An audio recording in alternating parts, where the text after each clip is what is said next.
So we're back as promised, and we're talking about the Mini 3 Pro once again. We're having a few issues as a collective here. Some people report no issues, some people report a ton of issues.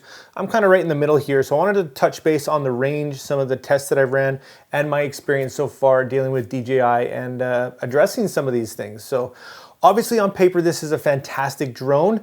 The specs are just fantastic, and the quality that you actually get, a lot of the features are fantastic. But it does fall short in some instances. So unfortunately, they are rather important things like range and stability, which this thing is struggling a bit. So I wanted to share my experience. I have both controllers here, as you can see, the RC one, the new one, and the classic, the one that you can get with this drone, but also the one that's included with the Mini 2. So I initially thought that because you know, this is the newer technology and we're supposed to be having up to 12 kilometers of range, we're hoping that the stability of the drone is also quite good.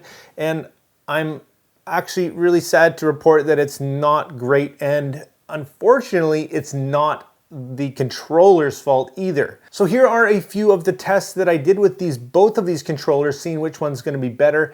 And long story short, the RC controller is actually better. So it's really not the controllers that's the issue, it's the actual drone. So I have several times been in contact with DJI and they have offered to send the drone back for some diagnostics. I've sent them some logs and whatnot. I don't want to have too much downtime because I'm doing videos and I want to play with my new drone, unfortunately. And it's just not giving me exactly what I want out of it. The range is an issue. So what I can tell you so far, if you are an owner, you might have the same issues as well. I want to know, drop your experience down in the comments. The more we talk about this, the more views this video gets, the more DJI will take us seriously and hopefully address this stuff in firmware updates and through features and things that they can hopefully help us out with. So yes, the RC controller I do enjoy. I like not having to use my phone, and it is a bit better in terms of the overall stability over the old controller here. Now, having said that, the range itself is going to be okay in ideal conditions. And that obviously sounds like a no-brainer, but you really want to keep a pretty much line of sight on the drone with nothing in front of you. And, it's got to be up off the ground. It does not do well very close to the ground. Pretty much, it doesn't matter how far you are away. You want that thing in a straight line of sight in front of you with absolutely no obstacles. And I mean trees, I mean, nothing.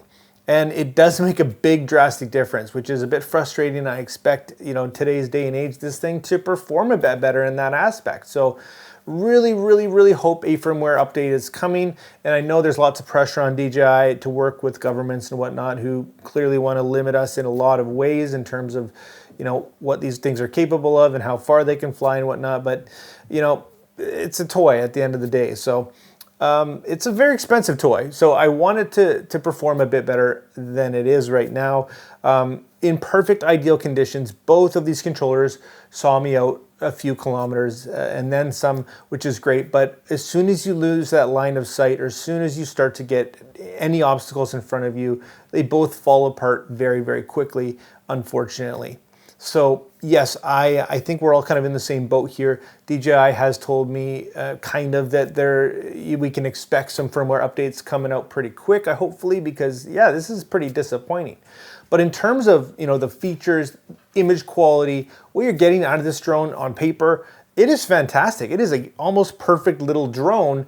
And again, if you are somebody who shoots just in line of sight and you're playing with it very close, planning your shots out, it's really not going to be an issue, and this thing's going to perform great. However, there are some other instances, for example, doing some hyperlapses and whatnot. There is a course lock feature where you can pick your course and lock it, and it'll just do the heavy lifting for you. I found that that's not very stable at all. It's not very good looking at all. So again, DJI wants to know me to send them those stuff, which I have. So they're going to diagnose that and see why it's not, be able to stay with, 30 satellites or something on course in a straight line. So little things like that, a little bit buggy. And yeah, I have to tell you, I did kind of have a mishap the other day. I crashed this thing coming back right in front of me, which was kind of weird. So I'm somebody with over 1,000 kilometers of drone flight, And I'm pretty comfortable with, flying these things around, especially just, right in front of you. Battery was not critically low, but it was low, and it came in and it started kind of performing erratically and then just took a dive. So not really happy with that, and I hope that they're going to have a look at that and find out what went wrong as well. Going forward, this is a great drone, but you have to keep your expectations in line, of course. There's a lot of great aspects and there's a lot of frustrating aspects at this point, so hopefully we get some firmware updates coming up here pretty quick. I am looking forward to giving you guys a few more videos, hyperlapses. We dropped the photography video for some tips, but it is a really fantastic drone when it's working as you'd expect it to. Yeah, and again, I want to know your experiences, guys. Drop down your stuff down in the comments to see if everything's consistent, because the more we chat about it, the more views this thing gets, the more they're going to take it seriously. So hopefully this gets cleared up here. Growing pains like anything, I'm hoping. But yeah, still would I recommend it to you? Yeah, absolutely. Keeping everything in perspective and realistic, it is still a great little drone and a big upgrade, if you ask me, over the Mini 2. Now, the RC controller is a great upgrade. It's really nice and convenient. You have it up, real quick. So loving that aspect of it. So let's leave it at that. Thanks so much for watching, guys. If you liked the video, if you want to see more just like it, hit that like and subscribe button, of course. Join the community. And like always, make mistakes, be yourself, and get out there and take some more pictures. See you next time.